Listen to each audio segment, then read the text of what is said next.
Good morning, beautiful people. Here's hoping the day finds you well.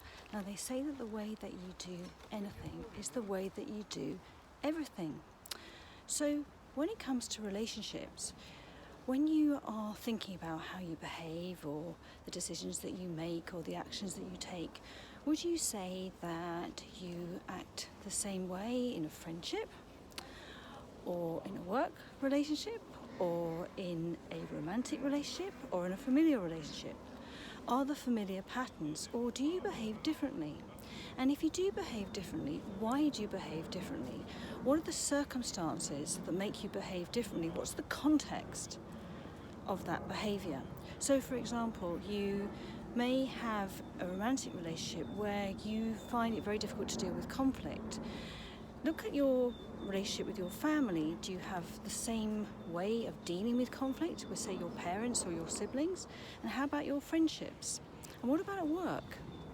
Because it's really, really interesting, because I don't necessarily agree that the way we do anything is the way we do everything. I think that there are patterns to our behaviour, but I think that we do behave differently in different scenarios with different people at different times.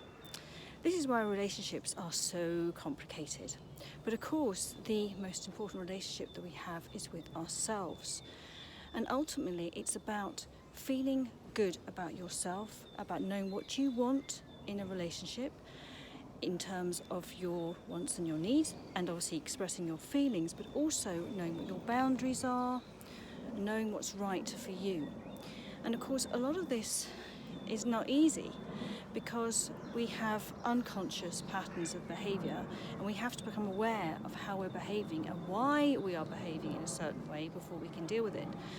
But once you do become aware, so for example, why you might be triggered by something, and you realise that actually, you're triggered in a certain way because this is, say, how your parents behave towards you, and you're actually mirroring that in your relationship. You may not have been aware of it, and once you do become aware of it, then you can deal with it. So it's all things like that. But ultimately, at the end of the day, it's all a question of looking at your relationship, deciding whether there are things in that relationship you can improve by changing your own behaviour. Because you've got to remember that you cannot change your partner's behaviour. You can influence people, but you have no control over somebody else. So it's about changing your behaviour. And if then your relationship, say, doesn't work, and your partner is not prepared to change their behaviour, and there's such a mismatch, then obviously you're not going to stay together. And that's probably a case for couples coaching.